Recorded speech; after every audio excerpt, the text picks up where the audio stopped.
Fala pessoal, sejam bem-vindos, começando mais um vídeo com muitas informações importantes. Mas antes, eu peço para que você se inscreva no canal, deixe o seu like e compartilhe o vídeo com o máximo de pessoas. Giro na tela e notícias a seguir.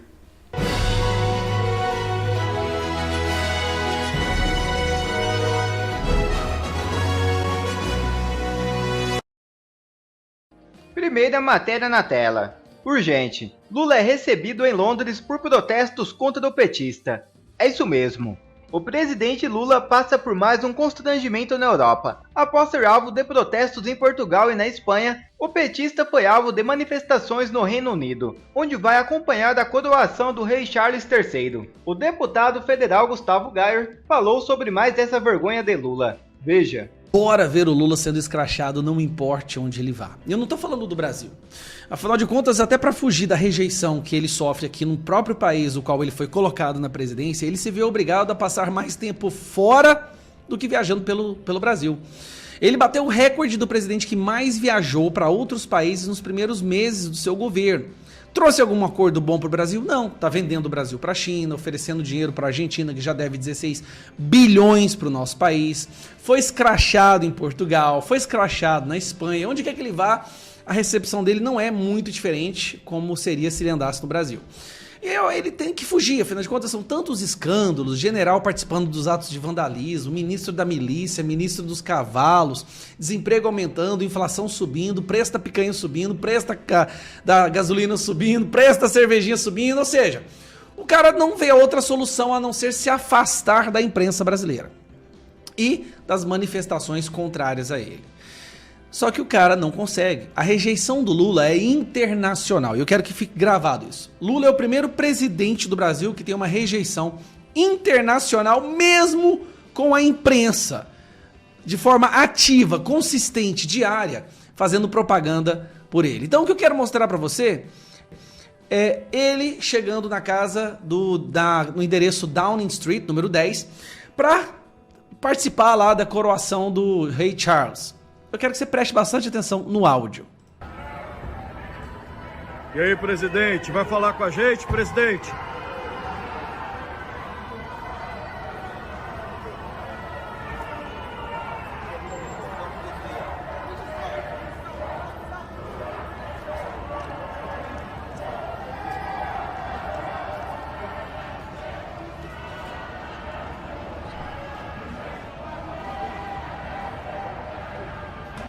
Tá, mas cadê o povo, Gustavo? Isso aí pode ser uma montagem. Eu escutei, Lula, ladrão, seu lugar é na prisão. Pareceu uma multidão de pessoas falando isso, mas pode ser montagem. Bom, para provar para você que não é montagem, tá aqui as pessoas que foram colocadas a dezenas de metros de distância porque a vergonha seria simplesmente gigantesca. Dá uma olhada.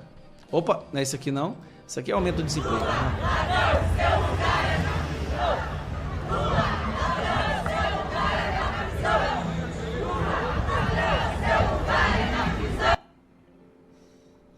Parece que os brasileiros lá fora estão bem informados. O Lula... Gente, vamos falar aqui. Quando o Bolsonaro foi em Londres, ou em qualquer país, ele era recebido por uma multidão de apoiadores. O Lula, que ganhou as eleições, onde quer que ele vá, ele é rechaçado, escrachado. E as pessoas fazem questão de lembrar que lugar de ladrão é não na presidência. Mas fazer o quê, né? Esse é o grande problema que o Lula vive agora. Não importe onde ele vá, assim que ele é recebido. E na minha opinião, é assim que ele deveria ser recebido em qualquer lugar que ele for no Brasil. Assim como acho que está na hora da gente começar a voltar para as manifestações. A gente teve agora no dia 1º de maio manifestações em vários lugares do Brasil. Foram pequenas, porque as pessoas hoje em dia sabem que a gente vive numa democracia onde se posicionar politicamente contra a esquerda pode significar prisão. Mas as pessoas estão percebendo que ou a gente faz isso, ou a gente vai entregar o futuro dos nossos filhos para um colapso, para a escuridão, né? Para um desespero. E a gente não pode fazer isso, obviamente. Então aí com vocês, o Lula sendo recebido em Londres. Ele foge do Brasil por causa da rejeição, ele chega lá, a rejeição o persegue. O presidente mais rejeitado da história é o ladrão Lula. Já outra matéria na tela. Russo e deputado ucraniano saem no tapa no parlamento da Turquia. É isso mesmo. Russo arranca a bandeira de deputado ucraniano que revida com soco em parlamento da Turquia. Confusão aconteceu durante encontro de Organização para a Cooperação Econômica do Mar Negro em Ankara. Veja o vídeo.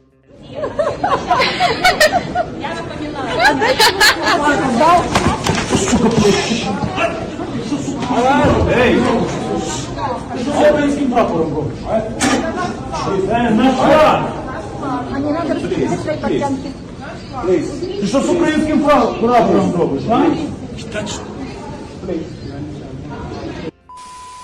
Outra notícia na tela. Sem votos, Dino diz que STF e governo vão regular internet na marra. É isso mesmo. O ministro da Justiça, Flávio Dino, disse que a regulação da internet e das redes sociais vai acontecer mesmo que o Congresso Nacional não vote ou rejeite o projeto de lei 2630, cujo suposto objetivo é regular a publicação de fake news. Mas que na verdade nós sabemos o que eles realmente querem é censurar quem for contra o governo Lula. Veja o vídeo de Flávio Dino. É importante dizer à sociedade brasileira: nós temos 3 caminhos possíveis para esta regulação. Uma, que nós desejamos que chegue ao final, é a regulação pela lei, ou seja, por deliberação do Congresso Nacional. Se estes adeptos do faroeste digital conseguissem impor a sua vontade ao ponto de impedir o processo legislativo, lembro que nós temos a regulação derivada de decisões administrativas, inclusive do Ministério da Justiça, e a regulação feita pelo Poder Judiciário no julgamento de ações que lá tramitam. Então, que fique a mensagem consignada enfaticamente: os adeptos destas práticas deletérias, nocivas, agressivas e imorais perderão. Eles vão perder. Não sei se hoje, se amanhã ou semana que vem, mas perderão.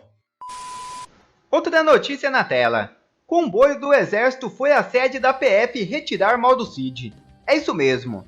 A prisão do tenente-coronel Mauro Cid, ex-ajudante de ordens do ex-presidente Jair Bolsonaro, pela Polícia Federal, gerou desconforto no alto comando do Exército. Fontes militares da reserva e da ativa, que preferiram não se identificar, relataram à Oeste e à Jovem Pan o desconforto em relação à forma como a PF conduziu a operação. Além disso, integrantes das Forças Armadas entendem que a escalada do Ministério da Justiça contra militares deve aumentar a temperatura na caserna. A repercussão imediata dentro das Forças Armadas fez com que um comboio do Exército fosse à sede da Polícia Federal para retirar Mauro Cid e levá-lo para outro lugar do próprio Exército em Brasília. O clima entre Exército, Ministério da Justiça e Governo não é nada bom. Novo pede investigação de Dino por abuso de autoridade contra o Google. Partido afirma que ministro e chefe da Secretaria do Consumidor perseguiram a empresa por posição contrária ao PL 2630. O Diretório Nacional do Partido Novo entrou com uma representação na Procuradoria-Geral da República contra o ministro da Justiça Flávio Dino e contra o secretário nacional do Consumidor. O partido pede que os representados sejam processados pelos crimes previstos em lei de abuso de autoridade, por terem instaurado o procedimento contra o Google. Outra notícia importante na tela. Comissão aprova quebra de sigilo da ABIN sobre atos de 8 de janeiro e situação fica periclitante para governo Lula. É isso mesmo. A notícia foi veiculada timidamente por alguns veículos da velha mídia, mas é de altíssimo impacto para as pretensões do governo do ex-sindicalista Lula, que busca de todas as formas se livrar das várias suspeitas de crimes praticados no âmbito dos atos de 8 de janeiro. A manifestação acabou em quebra-quebra, vandalismo e mais de 1.300 prisões mal explicadas, após uma série de trapalhadas, omissões e talvez até cumplicidade de agentes do Palácio do Planalto, que teriam sido avisados previamente em relatórios emitidos pela ABIN, Agência Brasileira de Inteligência. Diante das evidências de que o órgão foi ignorado pelos que deveriam cuidar da segurança da Praça dos Três Poderes, incluindo aí o ministro da Justiça, o comunista Flávio Dino, a Comissão Mista de Controle das Atividades de Inteligência do Congresso Nacional aprovou a quebra de sigilo dos documentos enviados antes dos atos de 8 de janeiro. A decisão aconteceu em reunião fechada entre os membros da comissão, formada por senadores e deputados federais, segundo a CNN Brasil, que informa que recebeu confirmação por um dos membros do encontro. Na mesma reunião, ficou acertado o convite para que o ministro-chefe da Casa Civil, Rui Costa, compareça à comissão em 17 de maio, a abinha subordinada à pasta de Costa. Isso significa que Rui sabia do conteúdo desses relatórios e evidentemente que Lula também sabia, já que a Casa Civil tem a obrigação de relatar absolutamente tudo ao gabinete presidencial em tempo real. Que venha a CPMI e a verdade apareça. Bom, quer receber mais conteúdos como esse? Então inscreva-se agora mesmo no canal, deixe o seu like e compartilhe esse vídeo com o máximo de pessoas. Assim você vai estar me ajudando demais. Fico por aqui, um forte abraço e que Deus abençoe a todos. Brasil acima de tudo e Deus acima de todos.